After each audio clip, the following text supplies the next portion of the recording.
This conference will Great. now be So recorded. hi everyone. Welcome to this session on XAT. Before we start up and take up certain past year questions of XAT decision making, let's have a quick chat on XAT strategy for next few weeks and what topics you should be focusing on and how you should be planning your preparation for the next few weeks. First of all, I'm pretty sure that all of you know that in XAT there is both sectional cutoff and the overall cutoff. If we are talking about XLRI, most of the other institutes of XAT, they don't have any sectional cutoff. They only have overall cutoff. It is only XLRI that has both sectional and overall cutoff. From XLRI perspective, if you are applying for business management course, that is their BM course, cutoff for quant will be around 90 percentile, and for other two sections will be around 80 percentile, and the overall cutoff will be somewhere around 95-96 percentile. If we talk about HRM course at XLRI, verbal cutoff will be 90 percentile, and the other two sections will be around 80 percentile. And again, the overall percentile cutoff will be 94-95 percentile, typically somewhere between 95 to 96. So overall sectional cutoffs are not very high in terms of percentile. What becomes more critical in XAT from XLRI perspective is you clear all the three sectional cutoffs as well as the overall cutoff. So while the cutoffs are low, the paper is relatively tougher. It's more difficult than CAT, and that is why students end up wasting a lot of time in certain questions where they should not be spending a lot of time, and they forget that XAT is a low scoring paper. So XAT is a low scoring paper. If say you need 60% marks in CAT to get a 99 percentile, hypothetically in XAT you can get to 99 percentile with just 45 to 50% marks. So that is the difference in terms of scoring of CAT and XAT. So don't consider your performance just on the basis of your absolute score, because the absolute score required to get to 99 percentile in XAT is much lesser than what you require in CAT if I talk about the percentage of your absolute marks. In terms of difficulty level, I've been getting a lot of questions from some of you that what all to practice. Now, that quantitative aptitude section is going to be the toughest section. Uh, Typically, that quant is the toughest quant which you will get in any other exam. Uh, you should be practicing from LOD2 of Arun Sharma or LOD2 of Nishit Sinha plus half the questions of LOD3. You can keep aside LOD1 if you are preparing for XAT majorly and you are not looking at non-CAT exams like TISNET and all, then you don't need to practice from LOD1. But LOD2, entire LOD2 is important, coupled with half of LOD3. That is what you require for XAT quantitative aptitude. Verbal, LOD2 will suffice. You don't need to go to LOD3. LOD2 will suffice. But there are certain topics which come in XAT verbal and they typically don't come in CAT, are what I would like you to know, and probably you can just practice them a bit, and then there are XAT mocks in your courses to help you out. So XAT may give you certain questions on active passive voice. They can give you certain questions on direct indirect speech. They can give you FIJ questions, and they can give you pure play preposition questions also. So things like these can also come in XAT verbal. These are the topics which you typically don't get in CAT and all these days. So if you can practice something around these topics, it's something which is going to help you, and then later on mocks are there anyway to test you. Best section in XAT, Aditi, for direct, indirect, active, passive, I will say Run and Martin is the best thing to practice, plus the mock tests and the past year papers. Now, from the perspective of maximizing your score, the best section for me is decision making. Because see, people who are good with verbal, they are good with verbal. People who are good with quant, they are good with quant. There will be say 20% of you who will be good with both quant and verbal, but mostly people are good with one of these two. But maybe 20% of you are good in both. So the decider section becomes your decision making section. Because if you are say strong in verbal, weak or moderate in quant, you can use decision making to maximize your score. Similarly, if you are very strong in quant but weak in verbal, you can use again decision making to maximize your score. So decision making from either perspective, unless you are someone who is strong with both quant and verbal, for you decision making will be a very very critical section to maximize your score.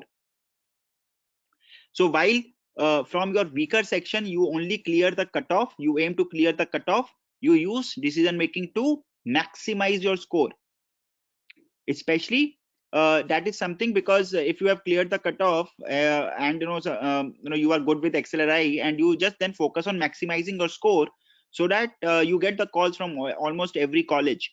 So that's something which you need to remember, and that is what makes decision making a very very critical section and an important section from that perspective.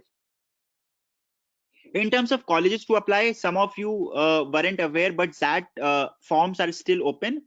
10th December is the last date to apply. So if say someone has missed out at applying for XAT or XLRI, please do that. The dates are still there. Apart from that, you should definitely apply for XIMB. XIMB is what you should definitely apply for. For XIMB, apply for both the courses. Again, BM course and the HRM course, which is now run under the name of XAHR. So XAHR plus XIMB BM is what you should be applying for. You can also apply for GIM, Goa Institute of Management, as a backup option. Then there are other colleges like TAPMI, IMT, and IMI, which will be accepting both your CAT and XAT score. So these are some of the colleges you should target through XAT. In terms of in what sequence you should be studying, attempting the paper, I would suggest start the paper with your strongest section. In XAT, there is nothing like you cannot switch the sections, or you cannot start from the section of choice. Just like in a paper pencil test, you can start your paper from any section and you can go to any section. Similarly, in XAT, despite it being online, you can start with any section, you can switch and jump across sections any number of times. So from that perspective, start your XAT paper with your strongest section, then probably go to your moderate section, which say ideally could be decision making, and then go to your weakest section. Don't attempt your weakest section before.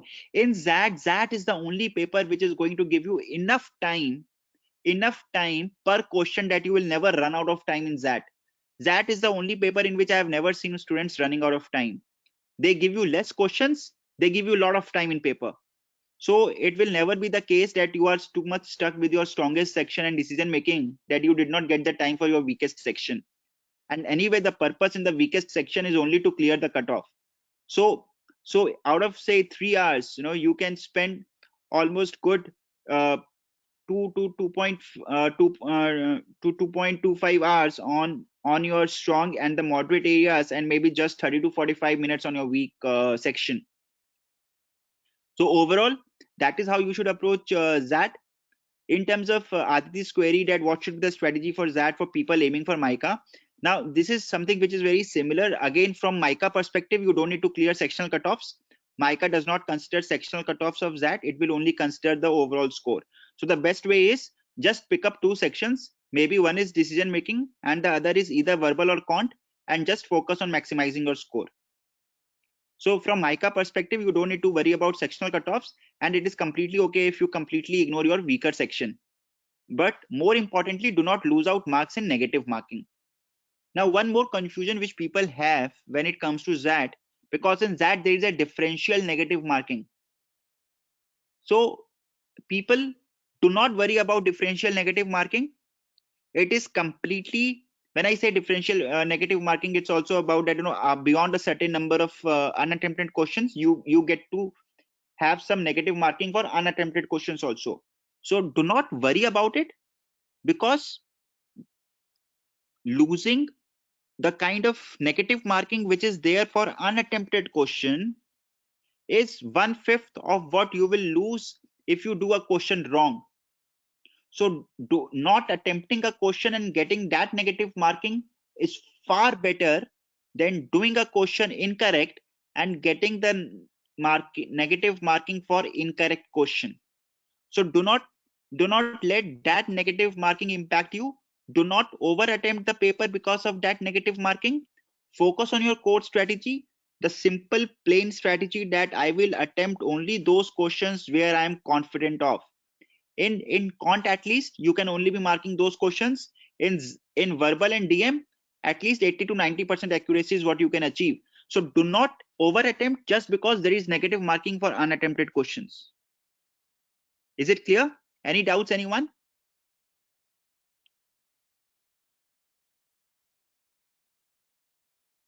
Yes, Deep.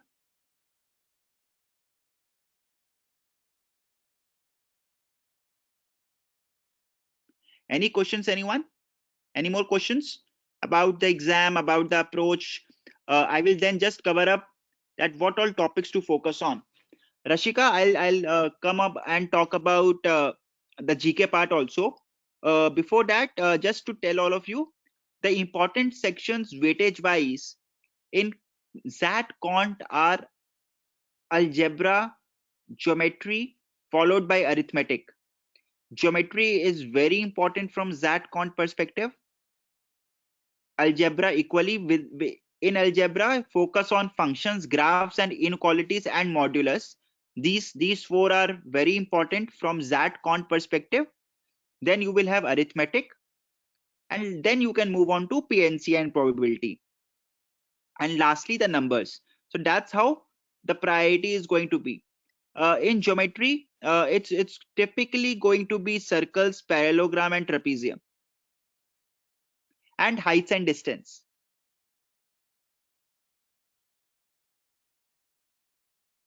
Okay. In verbal, RCs are the RCs, vocabulary, and the kind of questions which I told you: active, passive, direct, indirect, FIJs, prepositions, etc. But RCs and these kind of questions are going to be important, plus your vocabulary part. Decision making, you all know it's a very flat kind of a paper. You cannot put on one particular topic for decision making. Aditi, I would say that if you are attempting SNAP before that, you should just be taking SNAP mocks. Focus on those SNAP LR topics which are only peculiar to SNAP and they don't come in XAT. For everything else, prepare for XAT level. Only for LR and the mock tests, prepare separately for SNAP, but for Quant and verbal, prepare from XAT level itself.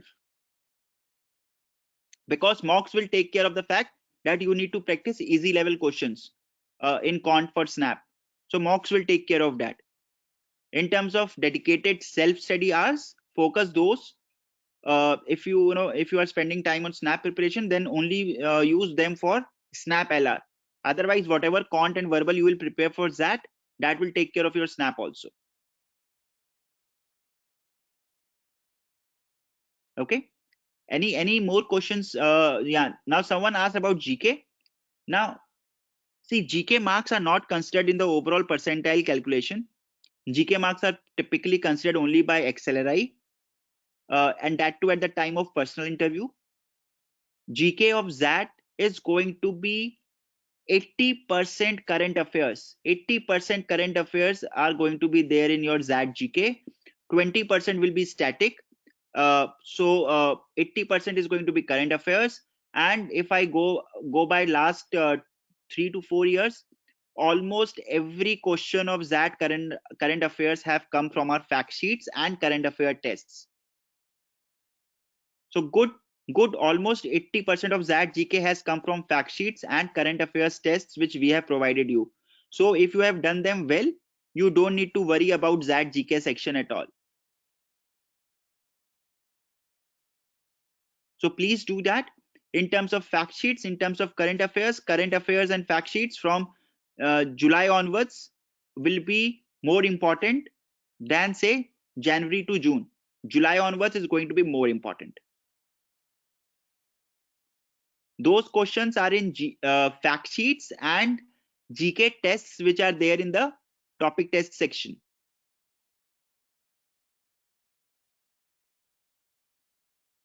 So ebooks plus tests is what I'm talking about. Current affairs ebooks are called fact sheets. They plus topic tests of GK which are there in the course.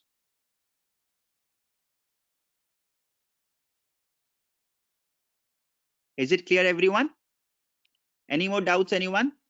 You have to do it till November. Current affairs till November.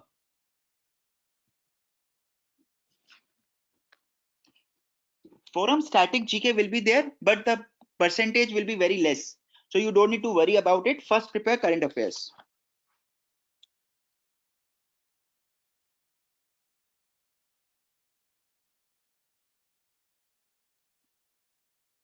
Tushar, ideally your accuracy in con should be 90 to 100%. As I said, don't lose out marks in negative marking. In XAT, you get a lot of time per question. If I am spending 4 to 5 minutes on a cont question, I don't expect you to do it wrong. I understand you end up doing it wrong if you say you have 30 seconds, 45 seconds, or 1 minute to do it. But if you are spending 3, 4, 5 minutes on a question in cont, you should ideally not be doing it wrong. So your accuracy should be somewhere between 95 to 100% in cont. It is okay to have 80% accuracy in verbal and decision making, or say 80% in verbal and around 90% in decision making. But in cont, you should have 100%, close to 100% at least. See, again, paper is a low scoring paper. So spend more time to get the questions correct. Do not worry about time running out.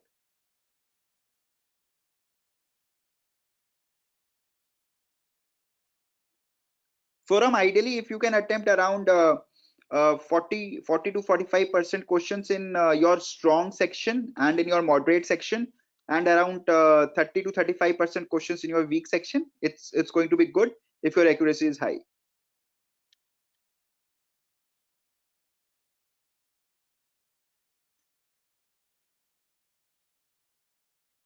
Okay. Any more questions, anyone?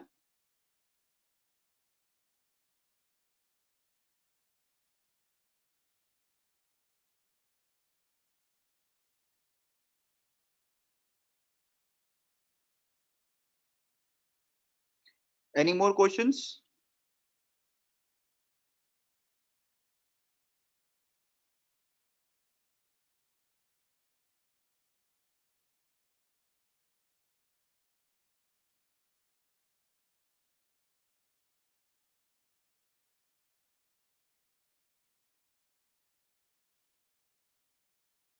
Great. Tushar, we have not planned it as of now because we have covered probability earlier for CAT. So I don't think that we need probability as separate session for that again. For sectional cutoffs forum, you should be attempting somewhere between 20 to 25%.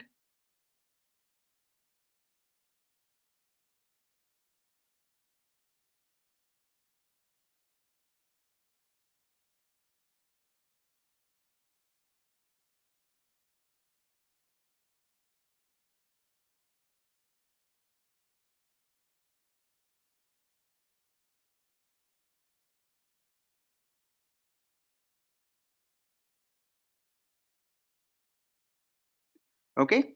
Any more questions, anyone?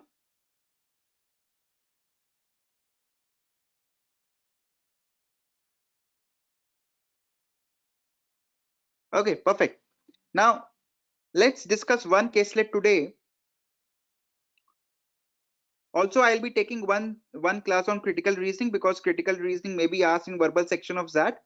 I will be taking one class on critical reasoning also, and then we will be having around 5 to 6 classes on decision making.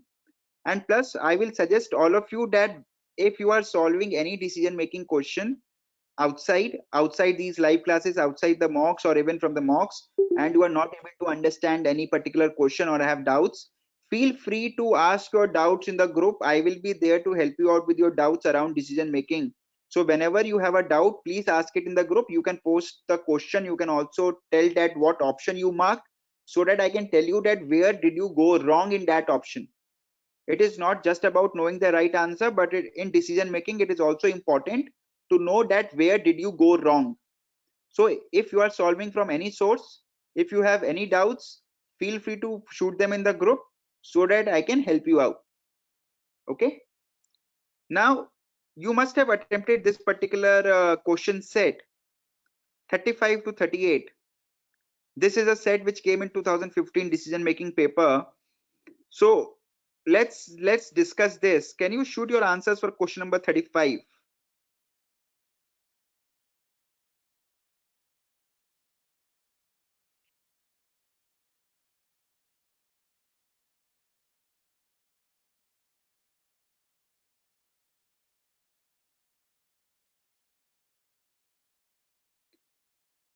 Okay, have we discussed this already in the previous live class?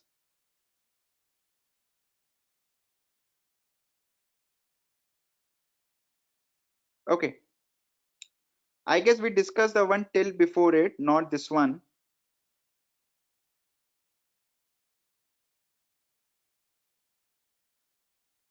So which of the following would adversely affect both NPP and Mr. Loyal the most? Take no action against Mr. Loyal. This definitely does not impact Mr. Loyal. Initiate an internal inquiry to find the truth. This again does not hurt them the most.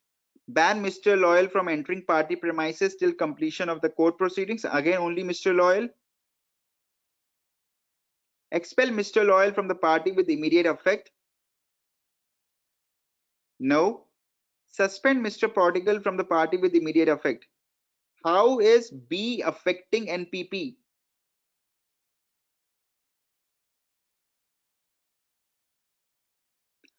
Can anyone tell me that why are we selecting B, where I am suspending Mr. Prodigal, which will impact Mr. Loyal?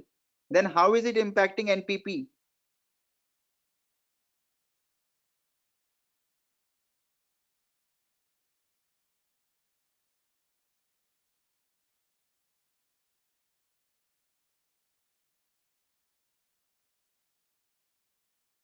Anyone?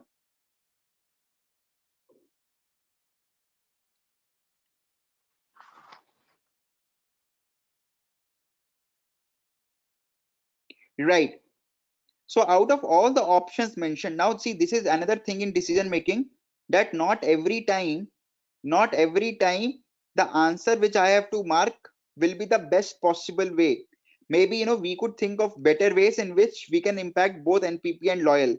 But considering the options given, I will go with option number B, as rightly said by all of you, because suspending Mr. Prodigal will hurt Loyal, because he is close to him. He does not want him to be removed from the party. And simultaneously, since Prodigal is also the important member of the party, it impacts NPP also.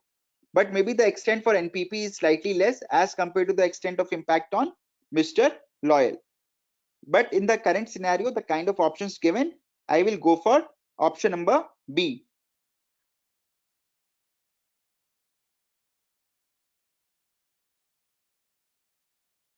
You are expelling Mr. Loyal.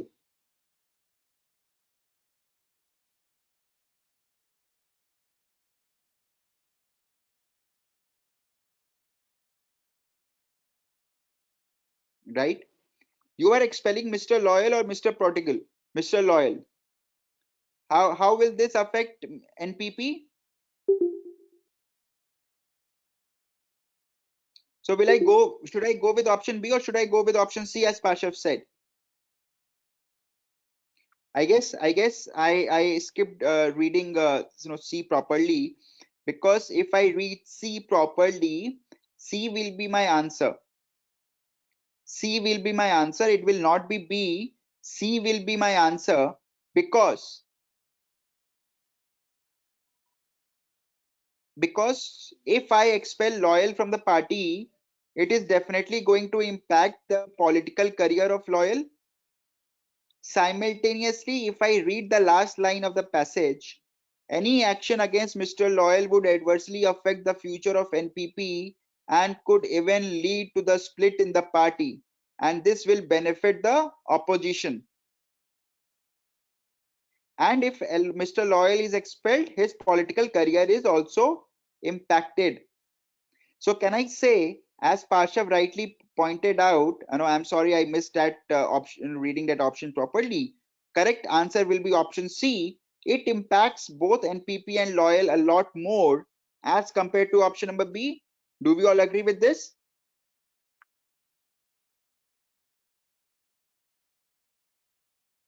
Aditi, what is the answer you are getting? Shweta, what's the answer you are getting? Right, Parshav? So option number C. See, whenever any person leaves a party where he has spent a lot of years and he joins opposition, he is never immediately benefited. His political career is impacted because he will never immediately get the same support, same popularity, same position in the new party where he joins. Right, Prem? And there are so many real life examples also which we can correlate with.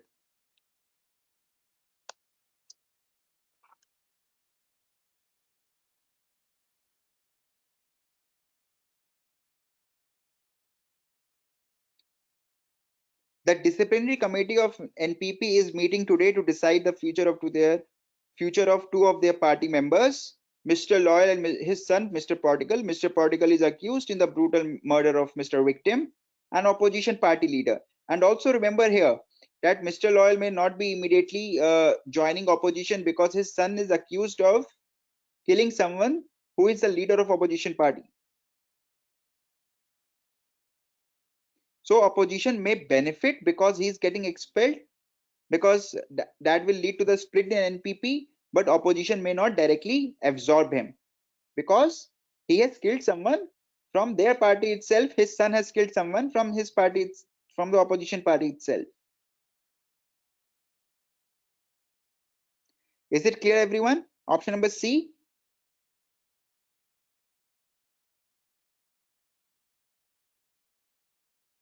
Forum, Shweta, is it clear?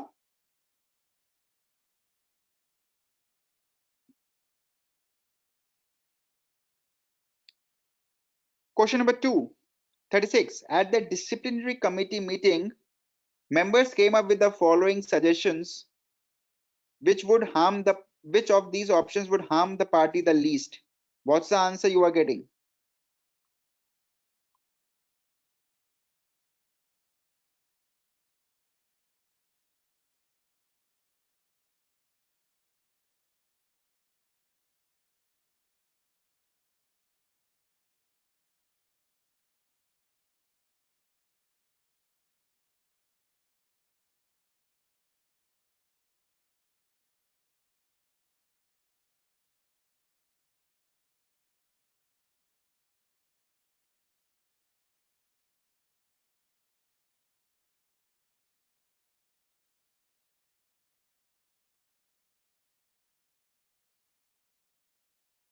Okay, so let's evaluate.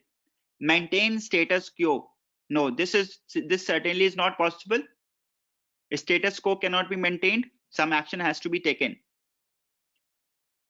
Expel Mr. Portigal from the party with immediate effect to maintain party's clean image. Initiate an internal inquiry to find the truth. Suspend Mr. Portigal from the party with immediate effect, but announce that he will be taken back if the court declares him innocent. Suspend both Mr. Loyal and Mr. Prodigal from the party with immediate effect. Now, E is certainly not possible. B is again something where there is a chance that Mr. Loyal will be hurt and he may leave the party, or he may do something which harms the party. The best way is option number D. Option number D is the best way, where I am maintaining the public image of the party by showing that I have taken an action against someone who is accused of something, but simultaneously I am calming down Mr. Loyal by announcing that I will take his son back if the court declares him innocent. So I have not closed the doors for his son. Initiate an internal inquiry to find the truth is something which is very, which is considered as very, say, ineffective, and people don't consider that as an any action. But suspending will ensure that the party's clean image is maintained. That is why, if you would see, if any such thing happens with any political party, they typically ask that person to resign. So Rashika, it's not C because C is taken as no action taken. And that is where it does not help you to prevent your immediate public image. You are a political party, you need to maintain your public image also. So showing that you have taken an action on Mr. Prodigal because he has an inquiry going on against him in the court, you are maintaining your public image. Option number C, while it helps me to keep Mr. Loyal happy, it does not help me in keeping my party's public image to be clean. That is why I'm not going for C.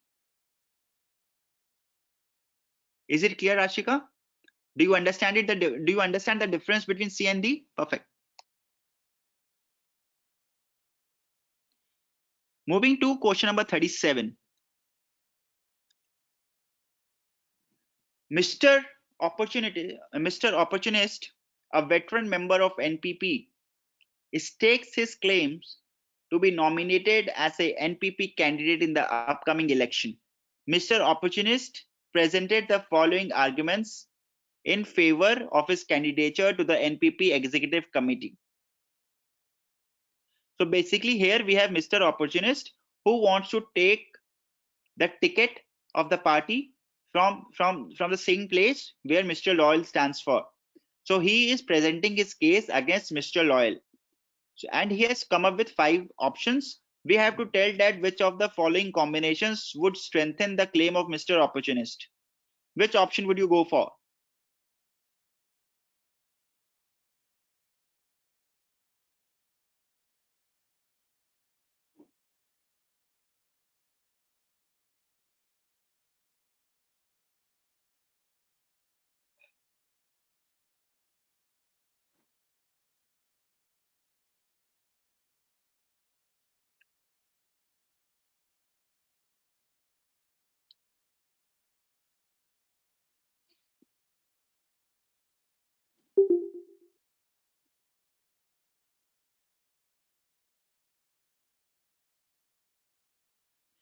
Right. So I guess most of you are getting it correct. None of my close relatives are into active politics. Does not make sense.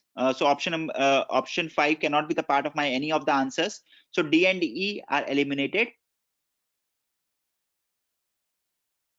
The party should call a press conference to disown Mr. Loyal. Again, not an option. So any option with statement number 2 is also eliminated. I am left with A and B. Between A and B, one is common, which is definitely going to strengthen Mr. Opportunist. I have to decide between 3 and 4. Between 3 and 4, which will strengthen the claim of Mr. Opportunist? The question is to get him the ticket from the constituency. From that perspective, statement number 4 fits in better than statement number 3. So I will go for option which clubs statement 1 and statement 4. My answer is option number B. Is it clear to everyone?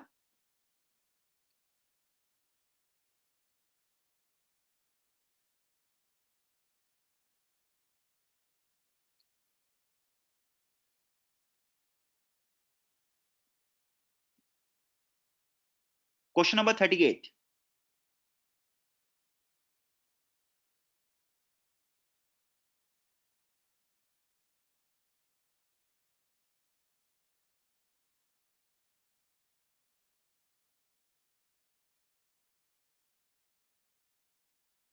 Question number 38.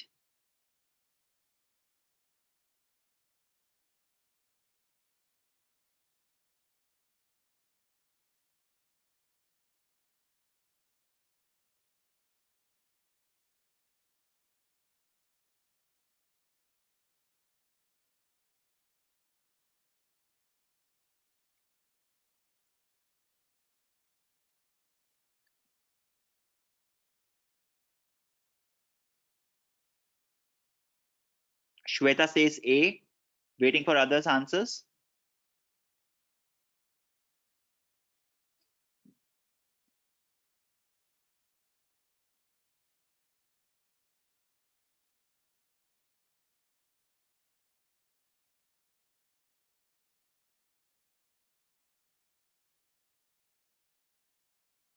Forum says A, Deep says C.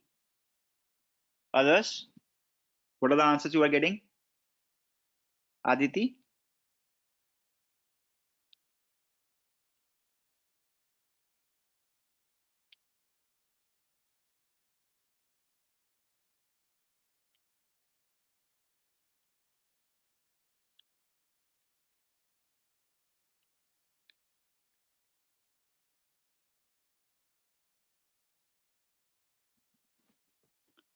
Prem says A, Santan says C, Shivani says C. Okay, so we have confusion between A and C. Let's discuss them.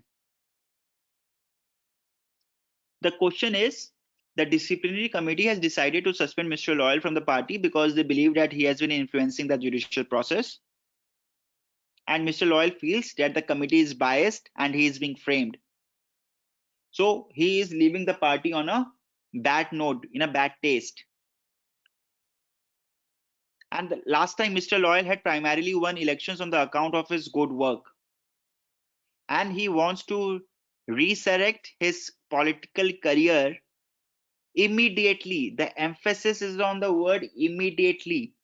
Which of the following options is most likely to resurrect Mr. Loyal's immediate political career? I am not talking about middle term. I am not talking about long term. I am talking about immediate term. Immediate word is the key over here. To decide between A and C, immediate is the keyword. If immediate is my keyword, what will I go for, A or C?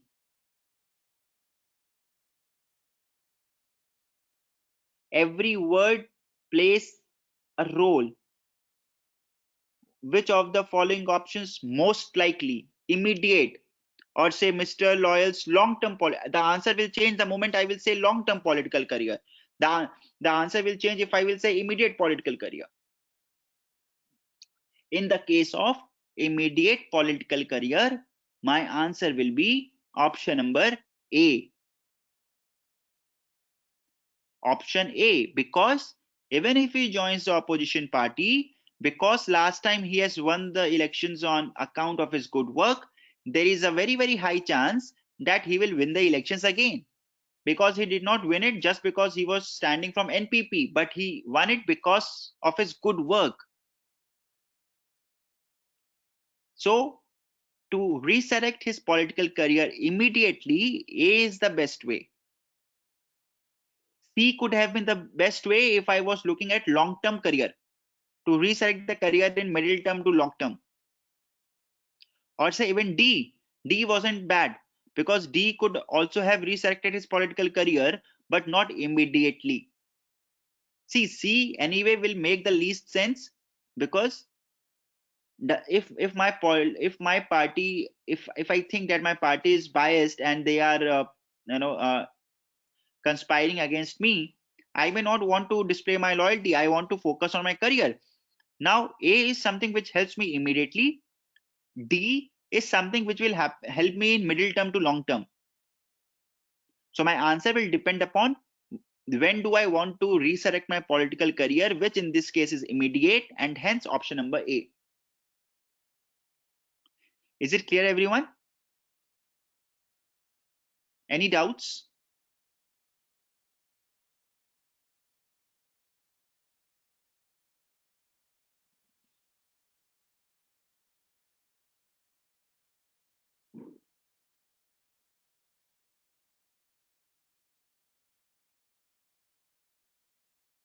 So these questions, have you all tried questions like 39, 40, 41, 42, 43, 44?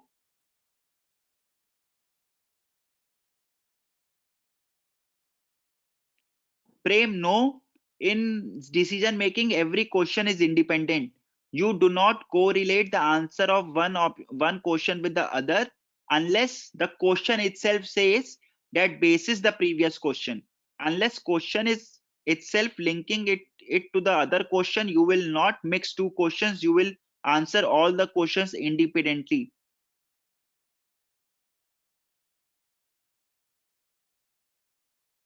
Okay. Let's discuss this 42 to 44. Have you all attempted this set? 42 to 44. Have you attempted it?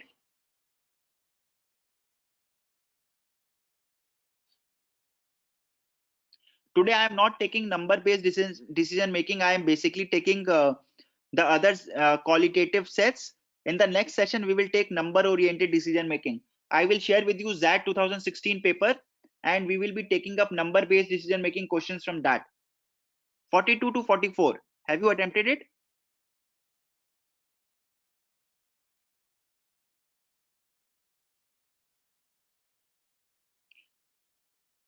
Okay. So do you want to take time to attempt the remaining questions of this paper, and then we discuss this again in the next class?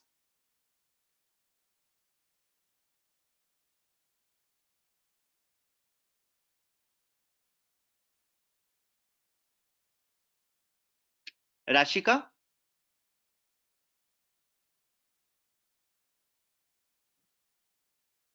Okay. So please attempt 42 onwards till the end of this paper, and we are going to discuss 42 onwards till the end of this paper in the next session forum. I am sharing this with you in the WhatsApp group again. Rashika, attempt this. We will discuss this in the next decision making class. I am going to reshare this in the WhatsApp group. Okay. 42 till the end of this paper we will discuss in the next decision making session. Okay. Perfect. So thank you everyone. I'll share the recording of this session. It will be available in your portal also. I'll be resharing this paper in the group. Attempt it. 42 onwards till the end. We will discuss this in the next decision making section. Best way to practice for decision making section deep is past year papers and mock tests, and debating on answers. Debating on answers is very important to know that where you are going wrong. So that's why I said that whenever you have a doubt, you ask a doubt and also tell the option you marked, so that you can get to know where you went wrong.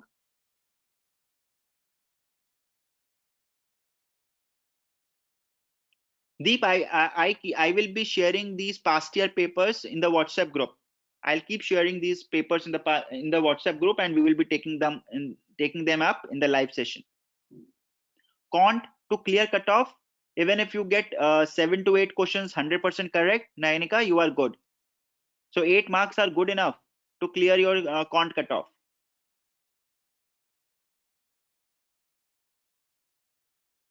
Okay. So you need to get 8 marks to be safe to clear the cutoff. uh, Attempts will depend upon your accuracy. You can get 8 out of 8 correct, or maybe you need to attempt 10 and get 9 correct, and so on, right? But 8 marks will suffice. Perfect. So thank you everyone for joining. Shweta, because that is a low scoring paper, XAT's difficulty level is much higher than that of CAT. So when a paper becomes low scoring, a lower score will give you higher percentile, right? So great. So thank you everyone. I'll be resharing this paper. I'll be resharing this recording, and we'll meet again in the next session. Thank you. Good night.